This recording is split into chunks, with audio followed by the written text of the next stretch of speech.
পশ্চিম এশিয়ায় যুদ্ধের আবহ বন্ধ ইরানের হরমুজ প্রণালী। টান পড়েছে ভারতের রান্নার গ্যাসের যোগানে। উৎপাদন বৃদ্ধি, বুকিং পদ্ধতির বদলে পরে এবার অগ্রাধিকারের ভিত্তিতে গৃহস্থলিতে রান্নার গ্যাস সরবরাহ নিশ্চিত করার সিদ্ধান্ত নিয়েছে কেন্দ্র। এই পরিস্থিতিতে অসমের গোয়ালপাড়ার মানুষ পাচ্ছেন কি সিলিন্ডার, এবং এজেন্সিগুলিতে কতটা মজুত রয়েছে রান্নার গ্যাস, কি বলছেন এজেন্সির কর্তারা, দেখুন।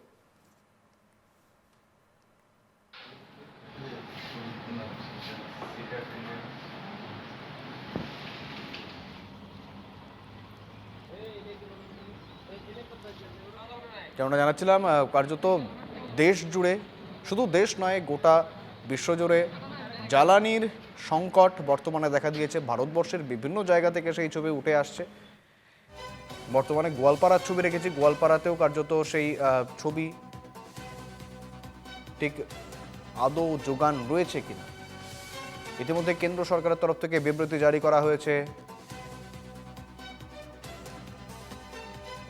গৃহস্থলিতে গ্যাস সরবরাহের ক্ষেত্রে অগ্রাধিকার রয়েছে, পরিবহনের ক্ষেত্রে অগ্রাধিকার দেওয়া হয়েছে, এবং সেই মোতাবেক গ্যাসের যোগান তা কি আদৌ স্বাভাবিক রয়েছে কিনা সেই বিষয়ে কিন্তু কার্যত ছবি ধরা পড়ছে গোয়ালপাড়া থেকে।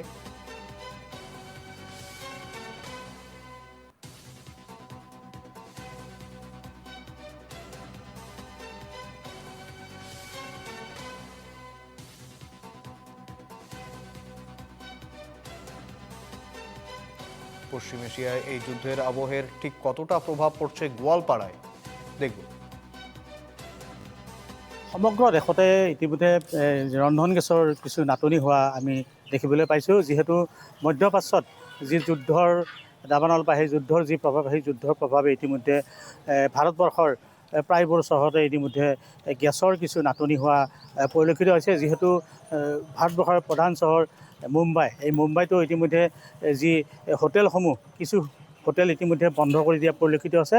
আৰু মই এই মুহূৰ্তত গোৱালপাৰা জিলাৰ যি দুধনৈ ব্ৰহ্মপুত্ৰ গেছ এজেঞ্চি আছে, গেছ এজেঞ্চিত আহি উপস্থিত হৈছোঁ।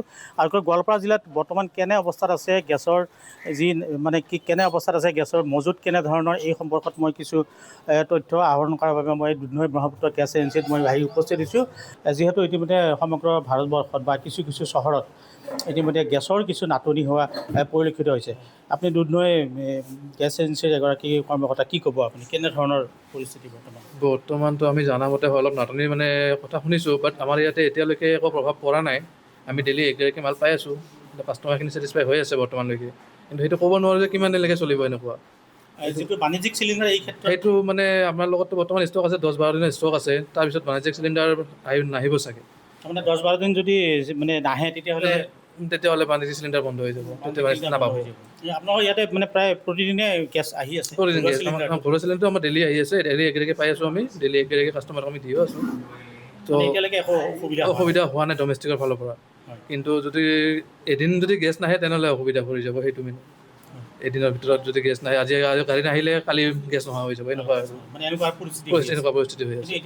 এতিয়ালৈকে হোৱা নাই। বাণিজ্যিক চিলিণ্ডাৰটো খালি বন্ধ হৈ আছে? বাণিজ্যিক চিলিণ্ডাৰ বন্ধ হৈ আছে, বাণিজ্যিক চিলিণ্ডাৰ পোৱা নাই। হয়, ইতিমধ্যে যি ঘৰুৱা চিলিণ্ডাৰৰ যি কথা কোৱা হৈছে, ঘৰুৱা চিলিণ্ডাৰৰ ইতিমধ্যে কোনো ধৰণৰ অসুবিধাৰ সৃষ্টি হোৱা নাই। কিন্তু বাণিজ্যিক চিলিণ্ডাৰ ইতিমধ্যে 10-12 দিন বাণিজ্যিক চিলিণ্ডাৰ অহা নাই। আৰু এই ক্ষেত্ৰত বাণিজ্যিক চিলিণ্ডাৰ নহাৰ বাবে যদি 10-12 দিন পিছত যদি বাণিজ্যিক চিলিণ্ডাৰ নাহে, তেতিয়াহ'লে হয়তো কিছু নাটনি হ'ব।